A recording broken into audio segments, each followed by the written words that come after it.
زه او خوشحال صاحب روان یو په نوې دهلي کې یو ځای ده د انډیا ګیټ په نوم.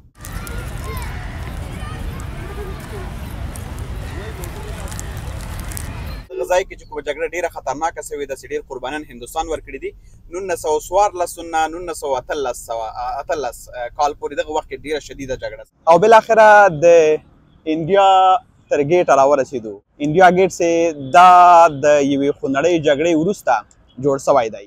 شاوخوا 80,000 هندیانو چې په دې کې هندوان ول، سیکان ول او مسلمانان هم پکې ول د برطانوي اردو لپاره جګړه وکړه.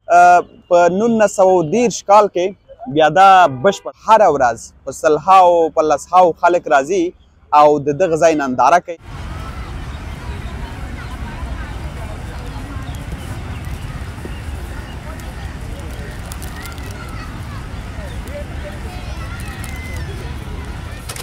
سلامونه دوستانو، ستړي مه شئ، وخت مو په خیر، هیله ده چې ښه به وئ. هندوستان نوې ډیلي کې یم او دا مهال روان یم انډیا ګیټ ته. انډیا ګیټ په اړه چې څه معلومات دي انشاءالله چې زه ورسېږم د انډیا ګیټ په اړه به درته دقیق معلومات درکړمه، د هغه ځای بېلابېل تصویرونه به راواخلم او په تاسو باندې هم وګورم چې انډیا ګیټ به شاید ډېرو ملګرو یې لیدلی وي ځکه ډېری افغانان دلته راتلل د زده کړو لپاره، دلته تعلیم کوو نو هغوی خامخا لیدلی ده او څوک چې سفر باندې راغلي هغوی هم که نوي ډیلي ته راغلي خامخا لیدلي. ډېرو ملګرو به تاریخ کې لوستئ که نه عمومي معلومات یې سړی لولي حتما هلته هم پیدا کوي. نو نن زه او ما سره زما ډېر قدرمن او ماسټر انجینر صاحب بارکزی صاحب را سره دی.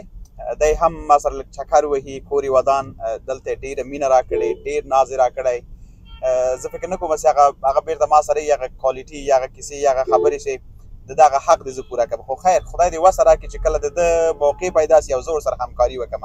نو انډیا ګیټ په اړه به د لومړني معلومات دا هم درکړي، کله چې هلته زه لاړم زه به هم درته معلومات در سره شریک کړم.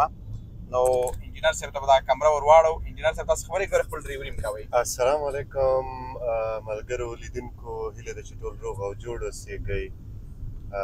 زه خوشحال صاحب روان یو په نوې دهلي کې یو ځای ده د انډیا ګیټ په نوم. انډیا ګیټ د دوی د صدر اعظم هغه کوم دفتر چې دی هلته هم نږدې دی، هغه ته ښکاري.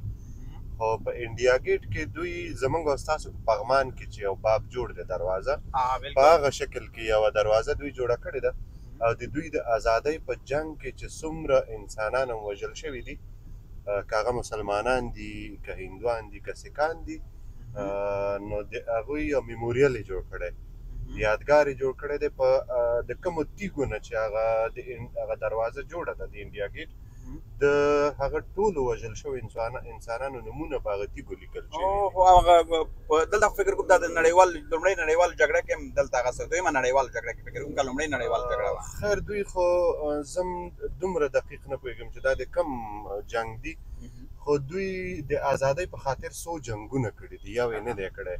خو کومه یوه چې دوی سره مهمه ده او دوی د ازادۍ جګړه مني نو د هغه جګړې او اصل کې فکر کوم په دغه ځای کې چې کومه جګړه ډېره خطرناکه سوې ده چې ډېر قربانیان هندوستان ورکړي دي 1914 نه 1918 کال پورې دغه وخت کې ډېره شدیده جګړه سوې ده.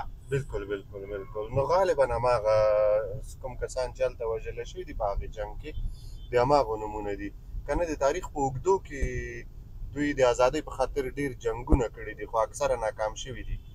نو یوه جګړه چې دوی قرباني هم پکې ډېره ورکړې او کامیاب شوي هم دي پکې په نتیجه کې.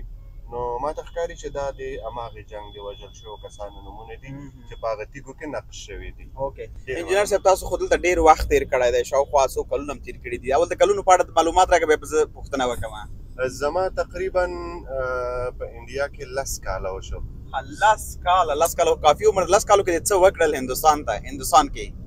هندوستان کې ما ډېر خاصه خبره کوم چې یو بدلون مې راوستی، کوم شي کې داسې کوم کار مې نه دی کړی، فقط زه راغلی وم د خپل درسونو د ادامې په خاطر. ما ماسټري په انډیا کې وکړه، استاذي مې وکړه بیرته په انډیا کې، په بعضې خصوصي شرکتونو کې مې وظیفه وکړه او آخري وظیفه زما د انډیا په پارلمان کې وه.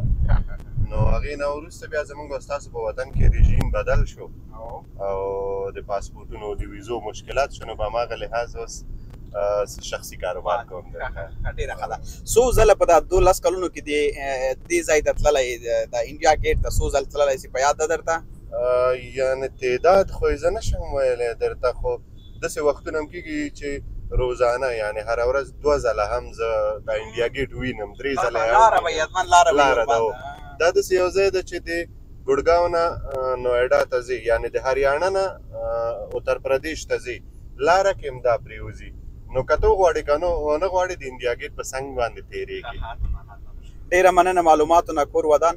انشاءالله چې موږ همالته لاړو د خیره سره تصویرونه به مو ګورو هغه ځای به مو ګورو او خلکو ته به مو وښیو چې انډیا ګیټ دغه ده.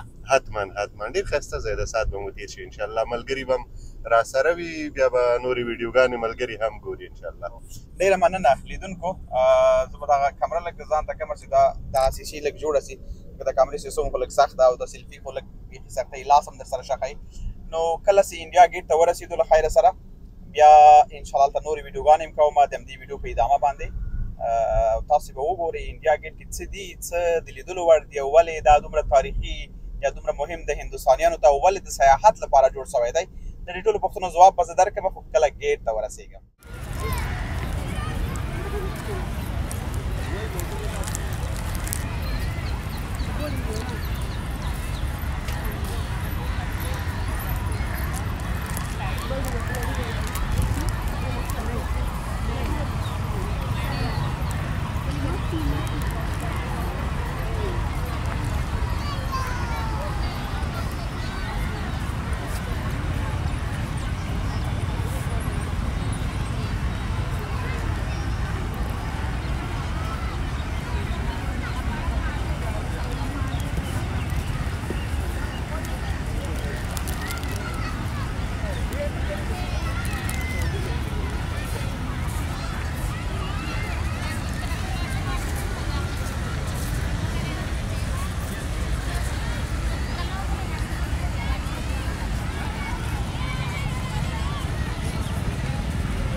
او بالاخره د انډیا تر ګیټه راورسېدو. فایل کې مې د انډیا ګیټ په اړه درته معلومات هم درکړي ول چې انډیا ګیټ چې دا د یوې خونړۍ جګړې وروسته جوړ شوی دی. د نړیوالې لومړۍ جګړه چې وه په 1914 نه 1913 پورې دلته ډېره شدیده جګړه چې وه داسې ویل کېږي چې شاوخوا 80,000 هندیانو چې په دې کې هندوان ول سیکان ول او مسلمانان هم پکې ول د برطانوي اردو لپاره جګړه وکړه په لومړۍ نړیواله جګړه کې او له هغې وروسته بیا په دغه ځای باندې کار وسه چون دلته د ډیری هغو خلکو نومونه هم لیکل سوي دي په ځینې ډبرو باندې په ځینې سیمو باندې چې هغه سرتیرو چې دلته قرباني ورکړې ده. په 1930 کال کې بیا دا بشپړه سوه. له هغې وروسته دا نو بیا د خپله ډیلي لپاره د هندوانو لپاره او د هندوستانیانو نه علاوه د نورو نړیوالو لپاره د سیاحت ځای ده او یا هم د چکر ځای ده یا د ښکلاو ځای ده. هندیانې عموما دې ته ځکه قدرداني کوي چې په دوی باندې دوی زیاته قرباني ورکړې ده. د همدې لپاره نو هره ورځ په سلهاو په لسهاو خلک راځي او د دغه ځای ننداره کوي. دلته موزیم هم شته که امکانات یې ول او وخت یې راکړه اجازه یې راکړله نو موږ ورځو هغه موزیم نه هم ننداره کوو موزیم هم ګورو. تر څنګه یې حوضونه دي ځینې نور د چکر ځایونه دي هغه به هم ننداره وکړو. که چیرې مو موقع برابره سوله او څو تنه افغانان مو دلته ګیر کړل ځکه افغانان پخوا چې ول وایي دلته زښت ډېر ول ډېر راتلل دلته لاجپت نګر چې ورته وایي دا لږ تقریبا نږدې ده دې ساحې ته وایي دغه ځای کې دغه هغه ډېر راتلل افغانان ډېر راتلل خو وروسته له سقوطه بیا د افغانانو تعداد چون کم سوی ده د ویزې تګ راتګ مشکلات پیدا سوي دي. محصلین چې ول هغوی نو خپل درسونه تمام کړل نور نوي بورسیه لپاره نوي خلک نه دي راغلي. په همدې خاطر باندې د افغانانو ځای نو یو شمېر د عربي ممالکو نه خلک راځي او دلته ننداره کوي. د دې تر څنګه د یوازې دلته نه دلته په نیوي ډیلي کې چې پخوا د شفخانو وضعیت هم ول تقریبا افغانان به پکې په زیات تعداد ول. اوس نو افغانان زیات نه راځي او هغه ځای چې ده د افغانانو نو د عربي ممالکو چې بېلابېل د یمن د او عراق د نور ځایونه دي دغه ځای نه تداوي لپاره هم خلک راځي. بیا د موقع په صورت کې راځي نو له دغه ځایه لیدنه کوي. زه غواړم چې نن در باندې همدا ننداره وکړم ما سره ملتیا وکړئ.